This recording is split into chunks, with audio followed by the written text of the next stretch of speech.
우리 인생에서 가장 중요한 것이 있다면 무엇일까요? 가장 중요한 것 무엇일까요?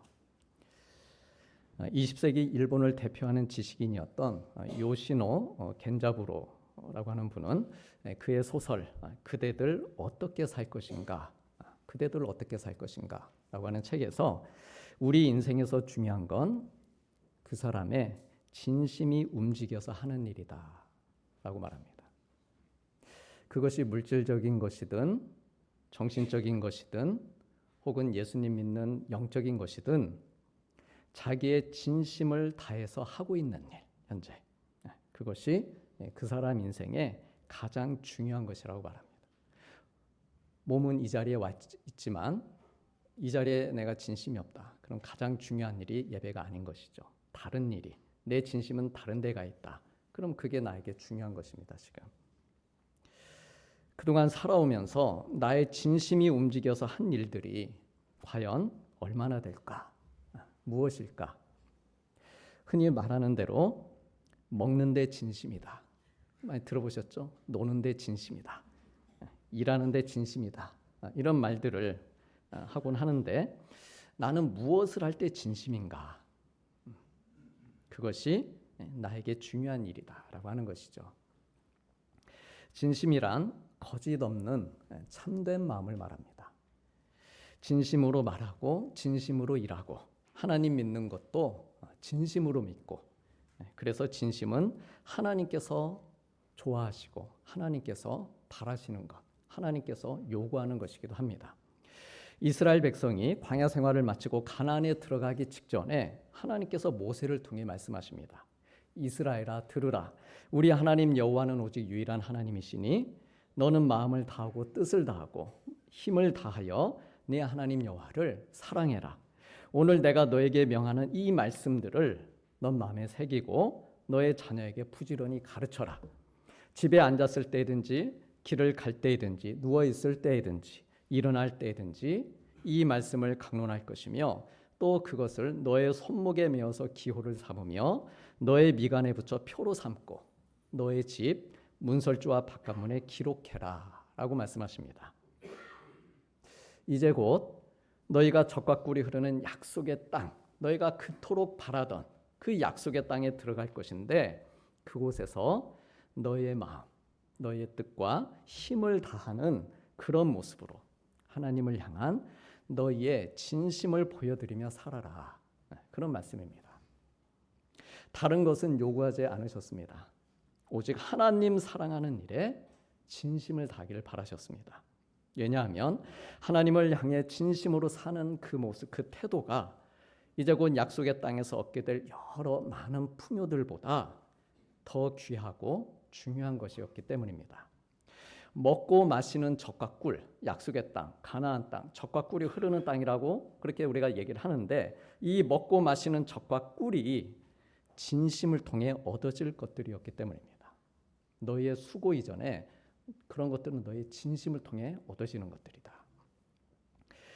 인생의 가장 중요한 것이 무엇인가? 라고 하는 질문에 사실 우리는 선뜻 대답을 내놓기가 쉽지 않습니다. 갑자기 지나가는 사람에게 딱 붙잡고 물어보면은 좀 당황해할 것입니다. 중요한 게 너무도 많기 때문이죠. 어제 중요했던 일과 오늘 중요했던 일이 다른 것이죠. 이것도 중요한 것 같고 저것도 중요한 것 같습니다. 욕심이 있고 없고의 문제를 떠나서 내게 주어진 것 어느 하나 소홀히 대할 수 없고 최선을 다해서 내 삶을 좀 더 묵직하고 보다 진지하게 살아내고 싶은 그 마음이 있기 때문인 것이죠. 그래서 다 중요한 겁니다. 이렇게 사는 것이, 이렇게 열심내 사는 것이 내 인생을 진심을 다해 사는 거다. 이렇게 생각하고 살아가기 때문입니다. 하나님께서 우리의 이런 마음들을 모르셔서 이스라엘 백성들에게 한 가지, 그들의 마음과 뜻과 힘을 다해 하나님 사랑하는 일에 올인해라 하신 것은 아니었을 것입니다. 다 그런 마음 아시죠? 삶의 다른 내용들도 중요하고 열심을 다해 살아야 된다는 것 아시지만, 그러나 지금 광야에서 약속의 땅으로 들어가는 뭔가 삶의 환경이 바뀌고 새롭고 중대한 변화가 생기는 이 시점에서 하나님 앞에 그들의 진심을 다짐하는 그런 점검과 결단의 시간이 필요했기 때문입니다. 그동안 지난 40년 동안 이들이 어떻게 살았습니까? 메마른 광야 땅에서도 정말 그들의 진심을 다해서 하나님 바라보며 훈련하며 살아왔었습니다. 그런데 이제 곧 가나안 새 땅에서의 그 삶을 앞두고 있는 시점에서 그들의 진심이 과연 들어가서도 계속 유지될 수 있을 것인가? 그 문제죠.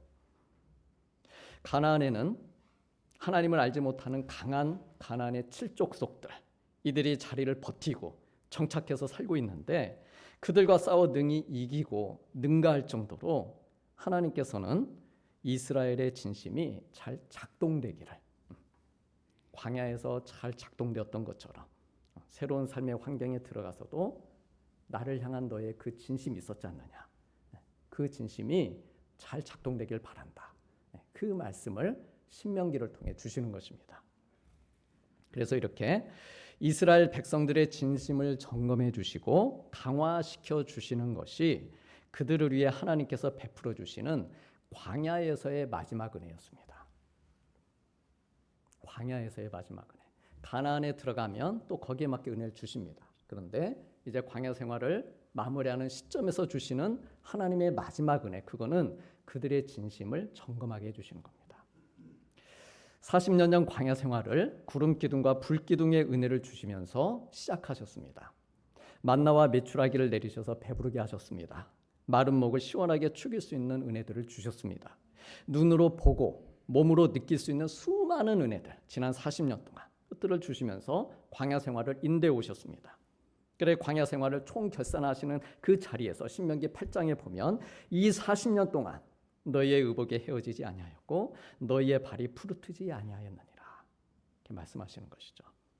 그리고 내가 이렇게 너희에게 지난 40년간 은혜를 베풀어 준 이유, 그 이유를 하나님 분명히 밝히고 계십니다. 만나를 너에게 먹이신 것은 사람이 떡으로만 사는 것이 아니요 여호와의 입에서 나오는 모든 말씀으로 사는 줄을 너가 알게 하려 함이다.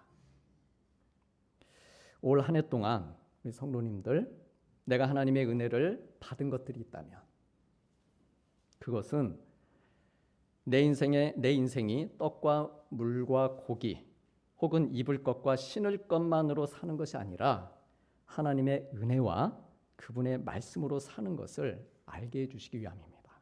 그것을 깨달아야 됩니다. 인정하고 고백할 수 있어야 됩니다. 내 눈으로 보고 내 입으로 맛볼 수 있는 것들, 지난 1년 365일 가운데 아주 잠시랄지라도 내 몸으로 느끼면서 내 생각으로 야, 참 좋다, 행복하다, 참 좋네, 감사하네 라고 내가 말했던 것들, 그것들을 나에게 허락하신 이유는 내가 하나님의 은혜로 사는 존재라는 것을 깨닫게 하시기 위함이었다라고 하는 것이죠. 그 순간에 그 생각을, 아니 그 순간에는 못했다 할지라도 지금 다시 돌아보면서 나의 노력과 나의 지식으로 내 힘으로 이룬 것 같은 그런 거라 할지라도 적어도 지금 이 순간에는 다시 생각해야 한다는 것이죠. 그게 내가 잘한 것, 내가 노력한 것도 있지만 내가 하나님의 은혜로 사는 존재라는 것을 그때 그 시간에 하나님께서 알게 해주신 것이구나. 이처럼 하나님께서는 이스라엘 백성들에게 지난날 베푸셨던 은혜들을 열거하시고 기억하게 하시면서 하나님의 은혜보다 더 중요한 건 없다.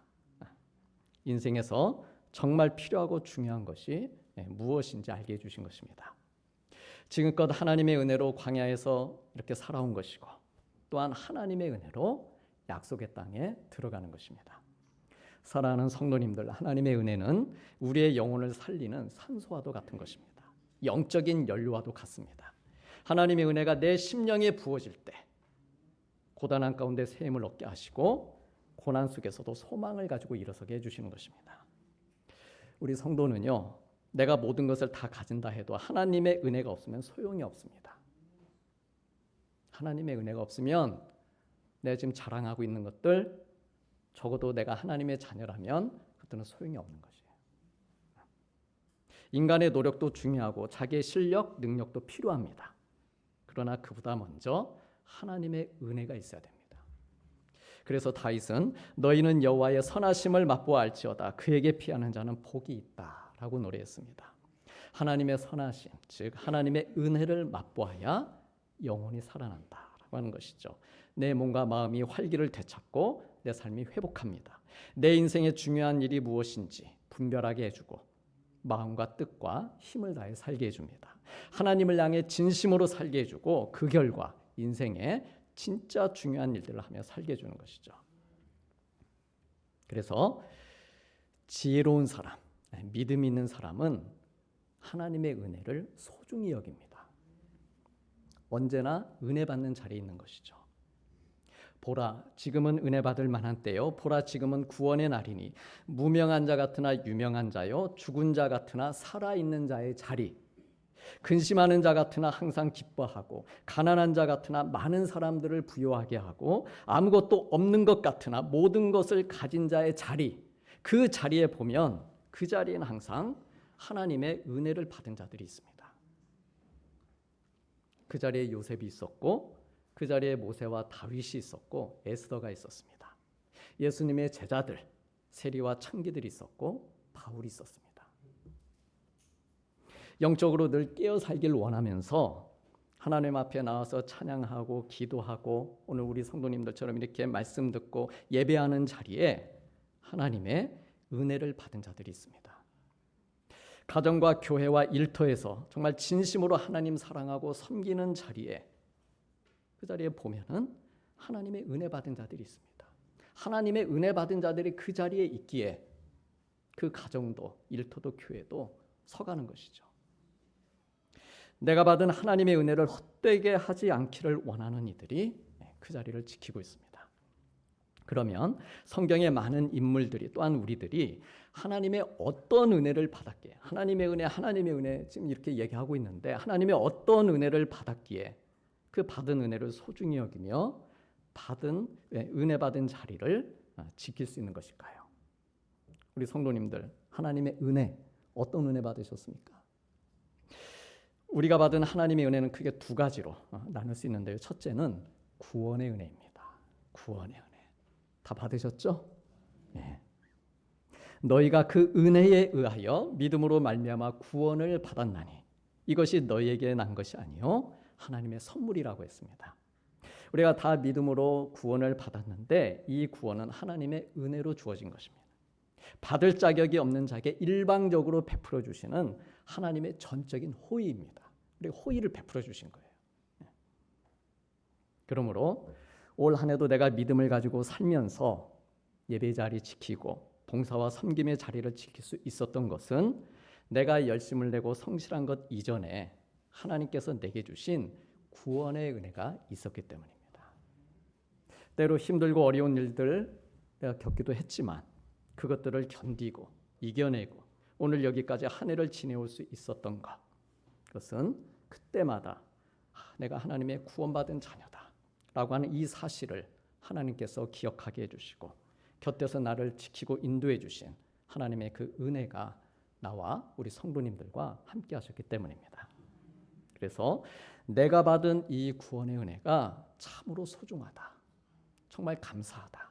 그래서 이 마음, 이 진심으로 예배하고 교회를 섬길 수 있었고 또 일도 하고 또 공부도 하고 진심을 다해서 가정과 자녀들을 돌보고 땀 흘려 일하면서 하나님의 영광을 산 것입니다.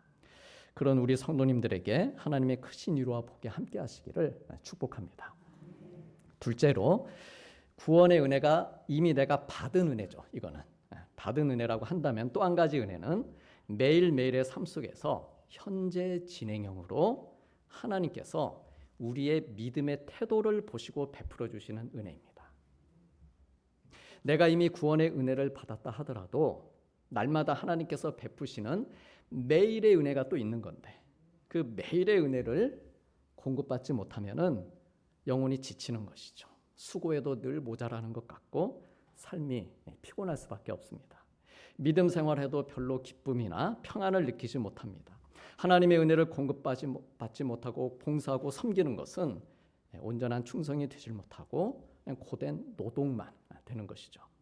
내가 공급자가 되려고 하기에 금세 지치고 무겁고 그래서 어려운 것입니다.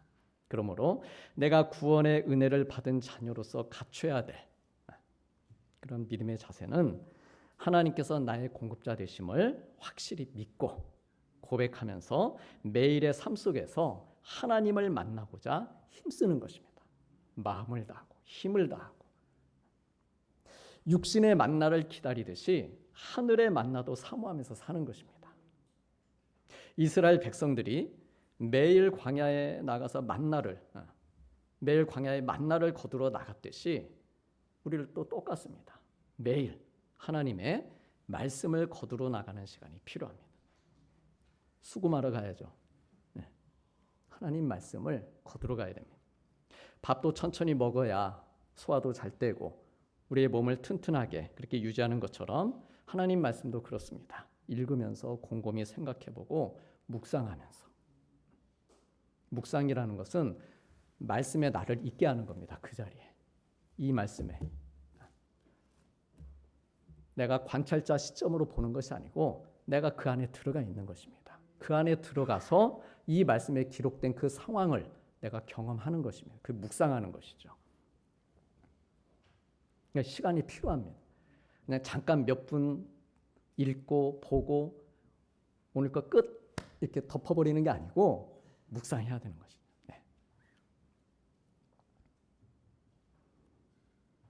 그렇게 읽으면서 곰곰이 생각해보고 또 묵상하면서 내 영의 양식으로 정말 내 것이 되도록 온전히 거두는 시간이 필요합니다. 말씀을 거두는 시간. 그래 하루 동안 내게 필요한 영의 양식을 잘 섭취하고 또 읽고 묵상한 말씀들이 그날 하루 내 삶 전체에 골고루 잘 공급되도록 해서 또 하루를 멋지고 힘있게 살아가는 에너지로 이렇게 사용하면서 하나님의 은혜가 충만한 삶을 사는 것입니다. 바울은 오늘 고린도전서에서 내가 나된 것은 하나님의 은혜로 된 것이다 라고 말합니다. 그가 이 말을 하게 된 배경이 있습니다. 당시 고린도 교회 교인들 중에는 사도 바울을 사도로 인정하지 않으려는 그런 사람들이 있었습니다. 예수님의 직계제자도 아니었고 말을 특별히 잘하는 것도 아니었고 그리고 그리스도인들을 박해했던 전력도 있었기 때문입니다. 그래서 이런 어려움을 겪던 차에 그가 고린도 교회에 편지를 보내면서 부활하신 예수님께서 베드로에게 보이셨고 제자들에게 보이셨고 그리고 500의 형제들에게도 보이셨고 예수님의 동생 야고보에게도 보이셨는데 맨 나중에는 만삭되지 못해서 난 자 같은 나에게도 보여주셨다. 그 말씀을 합니다. 그러면서 고린도 교회 성도님들 당신들 말이 맞습니다. 나는 사도로 세움을 받을 만한 아무 자격이 없는 사람입니다. 그러기에 부활하신 주님이 나에게 나타나셔서 나를 하나님의 은혜로 불러주신 것입니다. 그리고 나를 부르신 하나님의 이 은혜가 헛되지 않으셨기에 내가 다른 모든 사도들보다 더 수고할 수 있었습니다. 그리고 이건 역시 내가 한 것이 아니라 나와 함께 하신 하나님의 은혜였습니다 라고 고백합니다. 바울은요 무슨 일에든 진심인 사람이었습니다. 율법의 진심이었고 한때 예수님을 믿는 자들을 잡아 가두는 일에도 진심이었습니다. 그러나 그의 진심에는 하나님의 은혜가 없었습니다. 사도행전 9장의 표현대로 위협과 살기로 가득한 진심이었습니다. 우리가 일하는데 진심일 수 있습니다. 돈 버는 일에 진심이고 공부하는 데 진심이고 그러나 그 진심인 마음에 하나님의 은혜가 빠졌을 수도 있다는 것이죠. 하나님의 은혜 없이 자기의 야망이나 욕심으로 가득 찬 진심, 도끼를 좀 품어야지 그렇게 얘기를 합니다. 공부하는데 혹은 일하는데 그런 말 하면 위험합니다. 하나님의 은혜를 품고 그걸 사모하면서 공부하고 일해야지 도끼 품고 공부하게 하면 안 됩니다. 진심을 담아서 하나님 사랑하는 진심을 담아서 그런 일들을 하게 해야 된다라고 하는 것이죠. 바울이 위협과 살기로 가득한 진심이었습니다. 그런데 그의 그 진심이 예수님을 만나면서 어떻습니까? 하나님의 은혜와 사랑으로 가득한 진심으로 바뀝니다. 하나님을 진심으로 사랑하고 진심을 담아서 복음을 전합니다. 수많은 고난과 고통, 위험한 상황들이 있었지만 하나님을 향한 진심, 그리고 복음과 성도들을 향한 진심, 이 진심 바꾸지 않고 약해지지 않고 평생을 지키며 삽니다. 우리 성도님들, 우리는 모두 하나님의 은혜로 내가 정말 되어야 할 나인 하나님의 자녀들이 되었습니다. 그리고 나를 구원해 주신 하나님의 은혜가 지금 이 순간까지도 헛되지 않으셨기에 2023년 한 해를 이렇게 예배하는 자리에서 마무리하고 있는 것입니다. 이 자리에 있으나 내가 한 것이 아니요 올 한 해 또한 진심을 다해 수고하고 섬기고 사랑하고 내가 이룬 일들이 있으나 그것들 역시 내가 한 것이 아니요 오직 나와 함께 하신 하나님의 은혜입니다. 특별히 오늘 우리 아동부와 중고등부, 고등부를 졸업하는 자녀들, 그리고 또 은퇴하는 우리 사랑하는 집사님, 또 우리 장로님께 이 시간에도 우리 하나님의 은혜가 함께하고 계시는 줄로 믿습니다. 지금처럼 이렇게 앞으로도 하나님을 향한 진심, 이 진심을 지키면서 하는 모든 일에 좋은 열매를 맺어가시기를 축복합니다. 우리 사랑하는 성도님들, 우리를 향하신, 나를 향하신 하나님의 은혜는 헛되지 않습니다. 실패하지 않습니다. 결코 단 한 번도 누구에게도 하나님의 진심, 하나님의 은혜는 실패한 적이 없으시고 아직 예수님을 만나지 못한 내 주변의 가족들, 지인들에게도 우리 하나님의 은혜는 헛되거나 실패하지 않으실 것입니다. 하나님을 향해 진심을 다해 사는 한 우리의 인생은 실패하지 않을 것입니다. 승리할 것입니다. 형통할 것입니다. 그러므로 올 한 해도 나를 나되게 해주신 우리 하나님의 은혜에 감사드리면서 새 2024년을 나의 진심을 가지고 소망 가운데 맞이하는 복된 믿음의 성도님들 되시기를 축복합니다. 기도하시겠습니다. 우리 하나님 여호와는 오직 유일한 여호와시니 너는 마음을 다하고 뜻을 다하고 힘을 다하여 내 하나님 여호와를 사랑하라. 내가 나된 것은 하나님의 은혜로 된 것이니 내게 주신 그의 은혜가 헛되지 아니하여 오직 나와 함께 하신 하나님의 은혜로라. 아멘.